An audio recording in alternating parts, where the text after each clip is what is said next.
And when I hung up that phone, I knew I was done. Like I walked outside, and I told my partner at the time, like, I'm about to quit. And I walked outside and I got on the phone with my regional manager, and we hyped this like moment in our minds. And we're like, oh my God, the day that we quit, it's like the world's going to fall apart. It was 2020. It was before everything really shut down. But, and I just, even when we were working from home, I was getting paid to work from home. I still couldn't stay there. So I just quit, and a weight lifted off of my shoulders, and I knew I made the right decision. Greetings and welcome to When the Moment Chooses You. I am your host, Coach Charlene, and I am excited today to have Bianca with me. So welcome to the show, Bianca. Thank you, Coach Charlene. It's a pleasure to be here. I was going to say have you here. I'm so used to being the other side. I know. That's why this is so cool. We get to know who you are. But I just want to say that I love your show name. Love your show name. Oh, thank you so much. Yeah, actually, the reason why I started the podcast, I'll just give a little bit of context. 2020, when we saw the murder of George Floyd, it stirred me so, I don't know, there was something significant that shifted in my heart space. And I was, I kind of was in this really funky mood, which is not me. So I was like frustrated, angry, like just all of those emotions. But I went into prayer, and then I heard the words, what you do in this moment will determine your destiny and dictate your future. Mm-hmm. And so that moved me from the frustration and the anger to the action and impact. And I began to start sharing my voice because I had witnessed it over 20 years just working in America, corporate America, and I just was silent with my voice, but it was time for me to speak up. So I believe that there's moments in our lives that choose us, that call us into them. And that's really was the premise of When the Moment Chooses You, because these moments are extremely painful, but very powerful, and actually usually it usually changes the trajectory of our lives. So that's kind of what I want to unpack for you. What was Bianca's moment? Or moments, because you probably have had several. Yeah. So I'll give you some context in regards to background, and then it kind of includes that question. Okay, that'll be perfect. So, I know that your audience is mostly in healthcare. So my original track actually started in before that, it was criminal justice. And then I kind of got pushed into like the traditional family direction, right? Because my whole family's in healthcare, and that was kind of like the safe thing to do. So I was kind of pushed in the healthcare direction against my will. And I was on the physician assistant track, right? And in the middle of doing my clinical hours to apply into get into PA school, I realized that clinic was not for me at all. And I was like, I need to make a pivot. So I actually started working in business development for a medical college and kind of guiding medical students like nurses, LPNs, surgical techs from their chosen careers into their aligned positions. So that's kind of how I got the dose of career coaching. Yes. Which kind of is full circle because I had no plans on coming back. After that, both of my colleagues had their MBAs, so I decided to go back to school and pursue a master's in business. And I relocated back to Los Angeles and started a career in pharmaceutical sales, which originally I loved. So I worked in the neuroscience space, promoted a neuroscience portfolio. I wasn't your traditional pharmaceutical sales rep, so I didn't go to different offices and like wait for the physician with my samples. I worked in long-term care. Okay. So my job was to go through complex environments and kind of talk and educate all of the stakeholders, whether it's the physicians, the nurses, the executive directors, the pharmacies, things of that nature on our product and mostly the disease state, and then promote our portfolio, which I was extremely successful at. So quickly climbed the corporate ladder, had my own territory in Southern California and the Pacific Northwest. And then after that, I decided to make a lot of lateral moves. So I outgrew my position. And I transitioned to other companies for more money. And that's kind of where the toxic career loop started for me. It was kind of like I left one position to do something else, made a little bit more money. The first year was really exciting. Then it kind of wore off, and then I moved to a similar position. So I needed to figure out how to get out. So around 2020, I had a spiritual awakening. It was actually 2019 or so before 2020. I had a spiritual awakening. And I just was not happy. So I was basically had everything that you dreamed of: the high rise condo, the partnership, the 6-figure salary. And in my mind, I was supposed to be happy. And in everybody else's eyes, I was happy and successful, but I did not feel like that inside at all. I was very, very depressed. I started putting on weight. I had started drinking. I put myself in therapy, and I really didn't know what was going on with me. And so I just made the executive decision to leave my career completely. And I had no idea what I wanted to do. But instead, what I decided to do was start to train and develop outside of my career. So I pursued a certification in online media marketing with Duke University, and I opened up my own business consulting practice that focused on holistic practitioners and professionals. So I used my experience from the pharmaceutical industry to help push the alternative therapy and a holistic agenda. And then I worked remotely before it was popular and just traveled the world. That's awesome. And I've been to over 30 countries. That's awesome. Yes. And so to just answer your first original question, it's kind of like the moment chose me more than once. So it wasn't just one pivotal moment. It was a series of events that kind of just build upon each other. And that's why the work that I do is all about leveraging the experience that you already have. It's figuring out what have I done and how can I transition that into something more impactful and fulfilling. That is amazing. What a great journey. I'm curious. You said, let's see, it was something that you said that was really good. When you outgrow a position, I'm just wondering if you can kind of unpack that a little bit, because I know several people that are really unfulfilled and what they're doing now. So tell me a little bit about how that feels, and, how do you navigate through that period of where you're feeling kind of like stuck? Yes.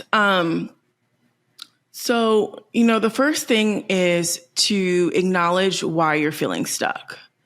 Because a lot of times, your body knows when something's wrong, right? Yes. So you'll start to feel it in your body, like something's off. And we have this narrative that, we're so used to so many people complaining about having to go to work, like we normalize it, right? Right.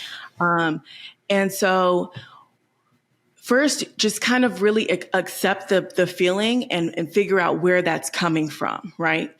If it's coming from an environment where your body, you wake up every Monday and you feel like this intense sensation that you do not want to go to work, your body will tell you that, and then figure out why. And typically it's through a toxic work environment. And so after you understand where it's coming from, maybe you're not making enough money. Maybe it's a toxic work environment. Maybe you love your work, because a lot of times, a lot of people love what they do, but it's not fulfilling them anymore. It once did, and they've outgrown it. So figure out what it is first, like one of those scenarios. And then based on that information, then start to create a vision. So one of the reasons why I called my company Recalibrated Vision is giving us the opportunity to change our mind.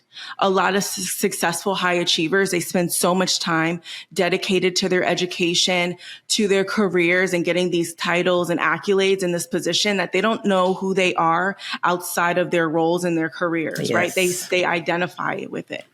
So giving yourself permission to reinvent yourself and create a vision for your new life, just like you had a vision for the one you have now, and giving yourself the space to do so. But what happens is we're afraid to give up all of that experience and go into the unknown. Especially successful individuals, we know how hard how hard it was and how long it took to get there. And they don't want to go through that journey again. Yes. But we don't realize how much time left we do have in this life. And you've already completed this life. You're successful because you're already completed it and you're ready for the next one. And I think that's when you fall in love with the journey all over again. Oh, that's beautiful. I love how you said that, fall in love with the journey all over again. Now, I was listening to what you were saying, and a lot of people like to stay comfortable because they've been doing it forever. So, oh my gosh, I'm not going to like do anything different. But I really love that, because if you're not happy and fulfilled, what types of thing happens in your body? I heard you mention it happens in your body. Like for you, what happened with you? How did that trigger you to know?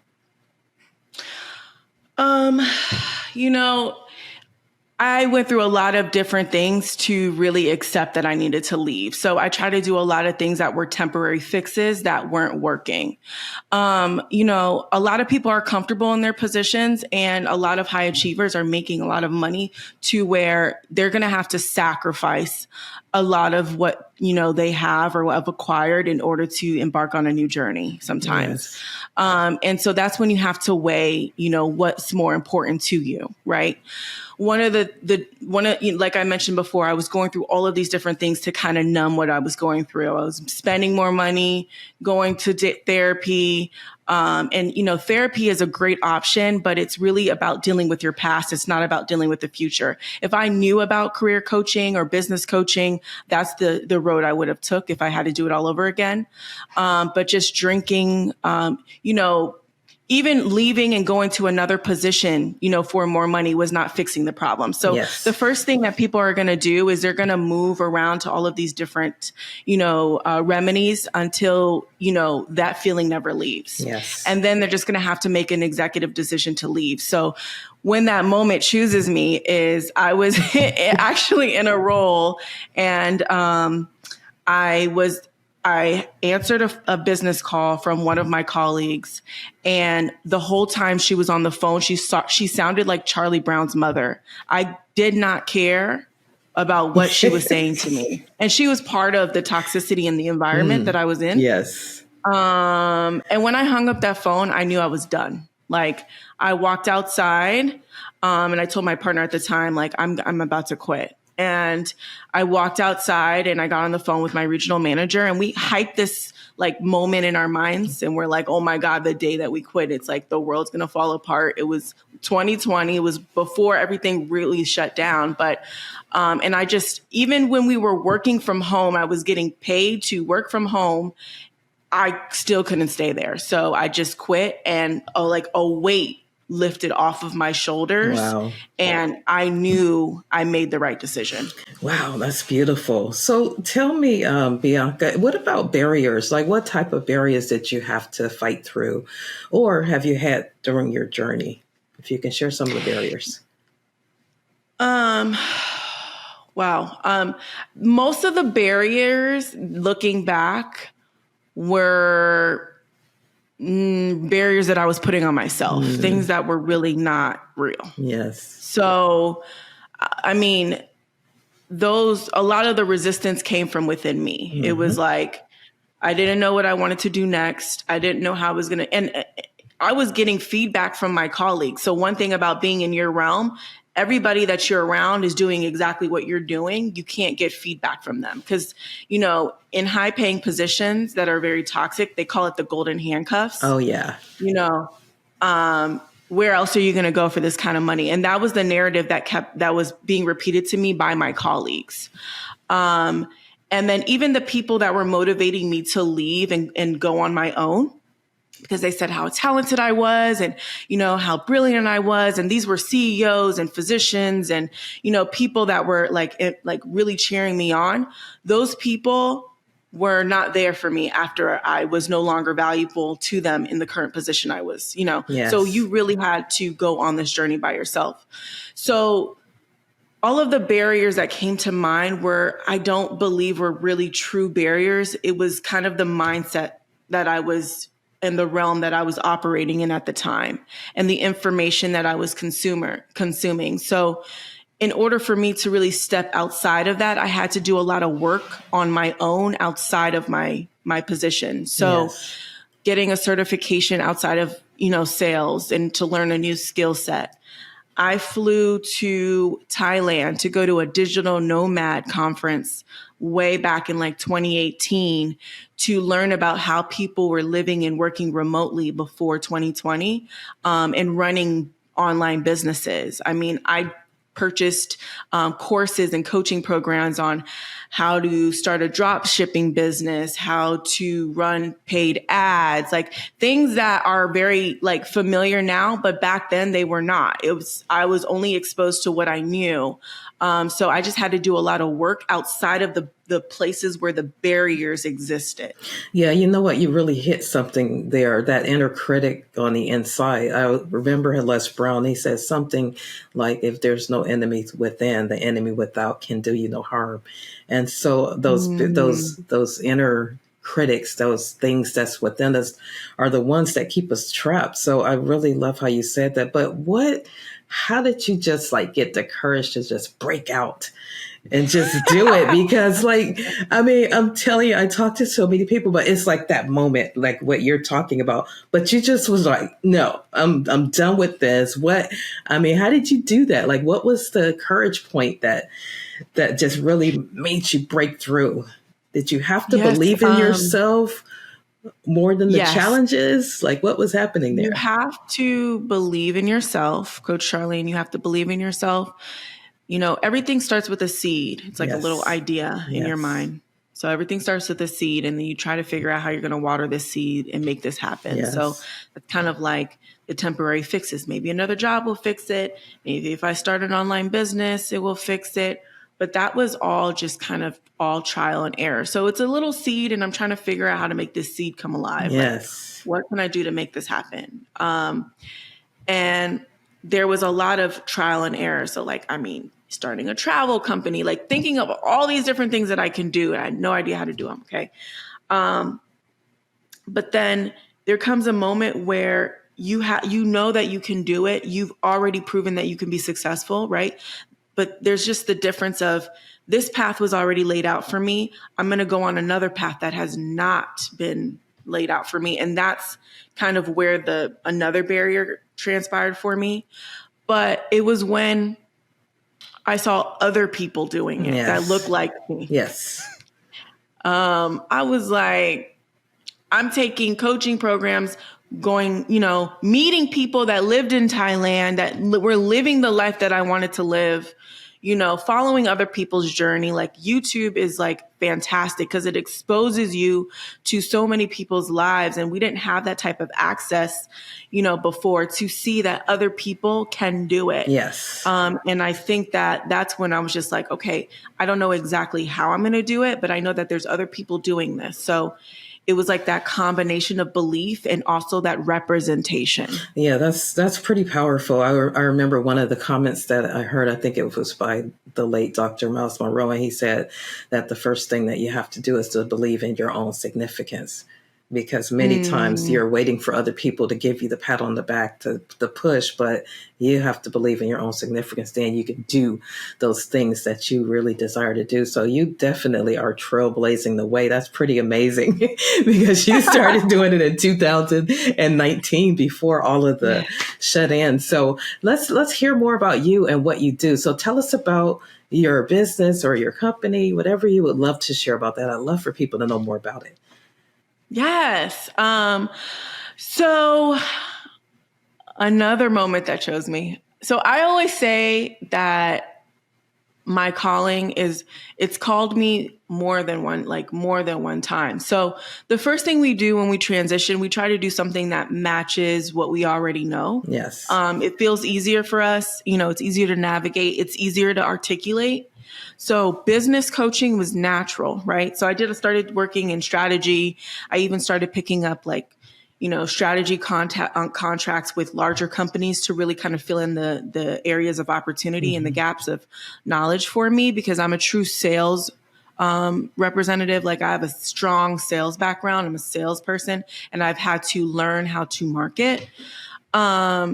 So, kind of maneuvering through that space, but there was always like career coaching that was calling me. It just felt like the market was so saturated and I just didn't want to be writing resumes and teaching people how to find jobs all day. It didn't feel like something I wanted care to do. Yeah. But it was more about like purpose coaching, like helping people figure out what speaks to their soul. Yes. Create the vision. Like, so everything, any new client I take on, it's all about vision, right? The first thing is really figuring out what you want to do and giving yourself permission to dream, giving yourself to be unrealistic. Yes. Because the beauty about being in a position, even if you want to move out of it, is you have a position, right? That's where the gratitude comes in. And now you have the space to really dream. Yes. And think about what it is I want to do now, because I have the leverage, right? And so finding and helping people connect to the purpose. And really it's about affirming, because people truly know what they want to do.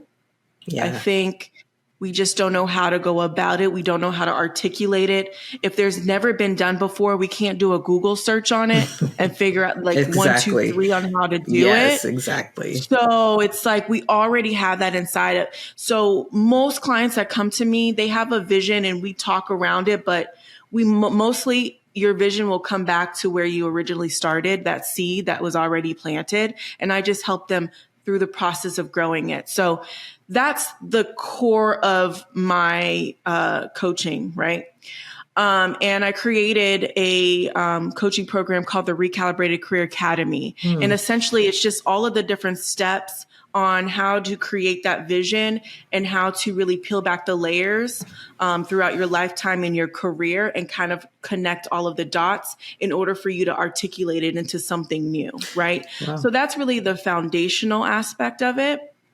And so originally I started working with individuals that were looking to go through career transition or really create a purpose-driven venture in order to truly launch. And then, the beauty about working with me is there's also the career coaching, the vision portion of it, but then also my background is in sales and marketing and strategy. So specifically in the healthcare industry. So I've worked over a decade in different portfolios in the pharmaceutical industry, the medical device industry, holistic medicine, health and wellness. So I've worked on huge corporation projects, but also for independent holistic practitioners as well. And then I've worked on a lot of strategy projects as well. So the beauty about working with me is I help with the career portion, the purpose portion. But then once we do create it, I help you drive it and take it to the finish line. So creating that formalized offer, putting the curriculum together on for example, if it was a program, like I have a client right now that just launched her preventative program. She used to be a CRNA and work in bariatric surgery. And so she saw, a lot of people going in when it was too late. So she wanted to create a prevention program that focused on alternative therapy and music therapy. And so when she came to me, she knew she wanted to start a prevention program, and we kind of peeled back the layers, and she used her projects that she did, her thesis or her research, evidence-based research that she did in college was around music therapy. And she never had an idea that she could implement that into a prevention program and put that into the marketplace. And she just closed her first client yesterday. Oh, that's awesome. Yeah. So she kind of came to me with an idea, and then we created it and blossomed it into a purpose-driven venture. So yeah. Wow, that must feel really fulfilling to be able to watch someone go from that confused state to this really powerful, fulfilled place with just helping them to do that. That's amazing. Thank you for sharing that. I mean, I love all of my clients. But like when I hear about specific stories, I'm like, this is when I decided I didn't know what I wanted to do, but I had like the idea, like it came into fruition. I'm like, this is what I was looking to do. Yes. Like, this is what I wanted to do. Yes. That confirmation. There wasn't really it wasn't a name for it, but I'm like, I want to do both. I want to help them create the vision, and then I want to take it to fruition because I'm a salesperson. I like to see results. Yes. So I don't want to help you just brainstorm. I want to help you bring it to life. And so many people, I worked with coaches and strategists in the past, were told me that I had to choose. You either need to be direct with your messaging. Are you a career coach or are you a business coach? And the calling always came back to you do both. Yeah.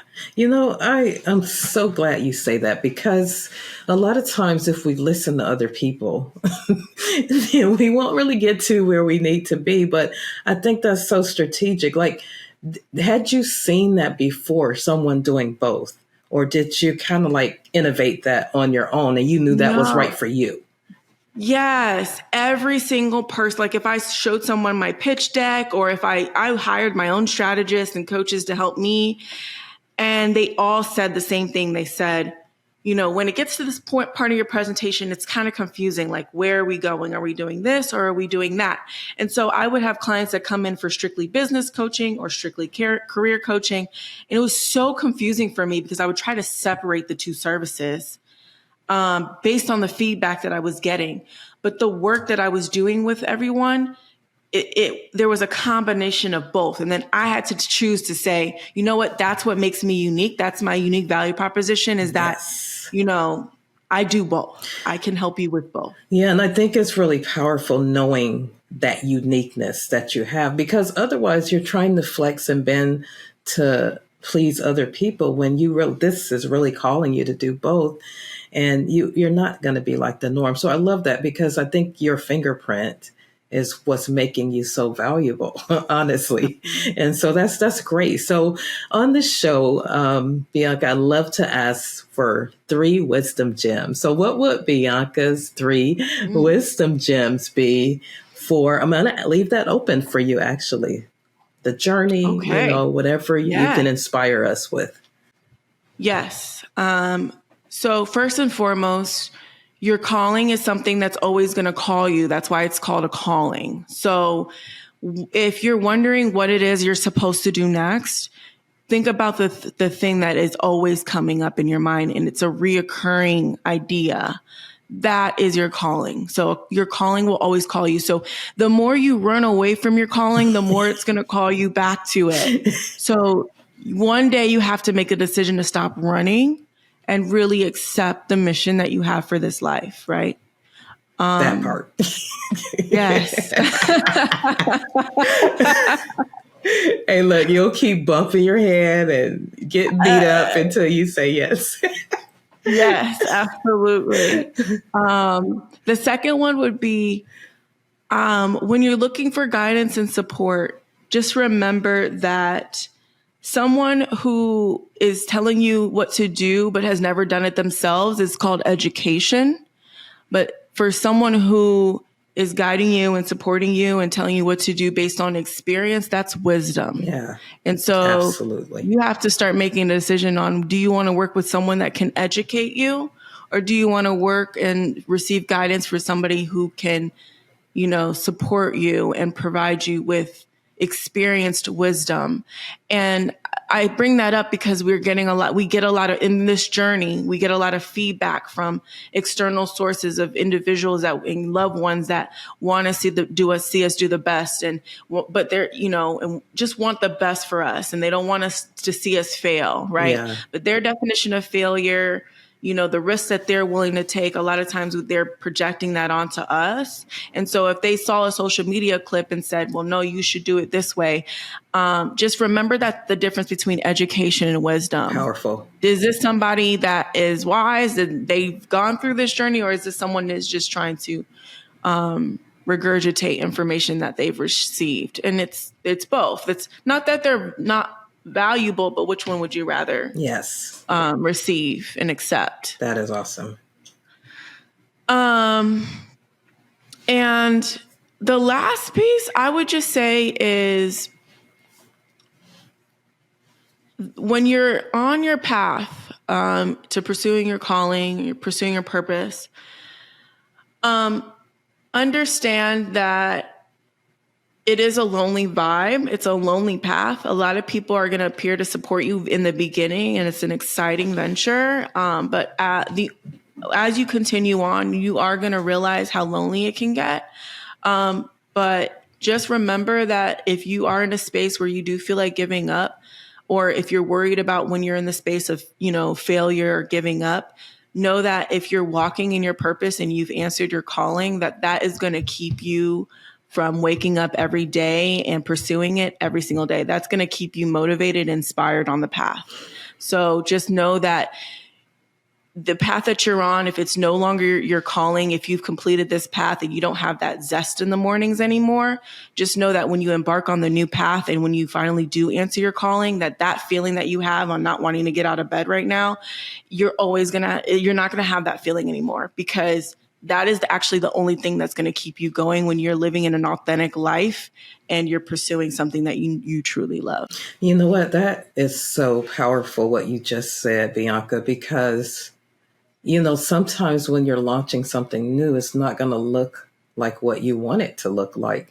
And so you can have a tendency to get like really depressed and like, oh my gosh, did I do the right thing? And start second guessing yourself and all of that. So that is so powerful. But I think I love that because that's vision allows you to keep seeing beyond your eyes.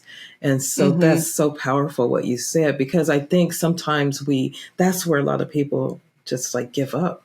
And so thank you for that encouragement. That's extremely powerful. So how can people get in touch with you? I mean, you are like super awesome. Oh, thank you. Well, Coach Charlene, thank you for responding to my outreach. Yes, I know. And look, when you said that, because I'm listening, because like I did this podcast to inspire other people, but I'm telling you, I am so inspired by every guest that come on. And so as you were talking, I was like, okay, because, I'm strategizing for 2024. And so one thing that I have not done is your second part of your business. And that's really marketing and really getting things out there, because it's just a heart project. So I wasn't really concerned about that. But as you were talking, I was like, yeah, that's confirmation that I need to level up and go to the next level with marketing and strategy. So I want to be calling you, though. Okay, good. Yes, call me. I love that. Yes. And that's so important. So the work that you do is so important, and you're our ideal client. Like, that is the core of our business. So we only want to support individuals who are on their current path or interested on starting that journey. Part of the reason that I left the pharmaceutical industry is to work with people that have purpose-driven ventures. Not that there's not purpose-driven ventures in pharma. It's just that it wasn't speaking to me anymore, yes. Right? And we want to do something that is very purpose-driven. So you would be ideal, and that's the type of people that we love to work with, because that supports our work and our mission. So I'll be more than happy to partner. So yes. So you can find me at recalibratedvision.com. You can also connect with me on LinkedIn, Bianca Ariel, and all of my social media handles are I am Bianca Ariel. Okay, great. And so let's close with one more wisdom gem from you. So inspire us again one more time.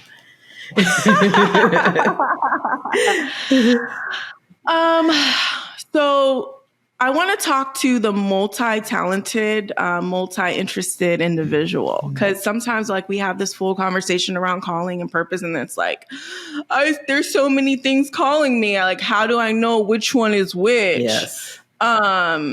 So a couple things. So your purpose and your passion can be different.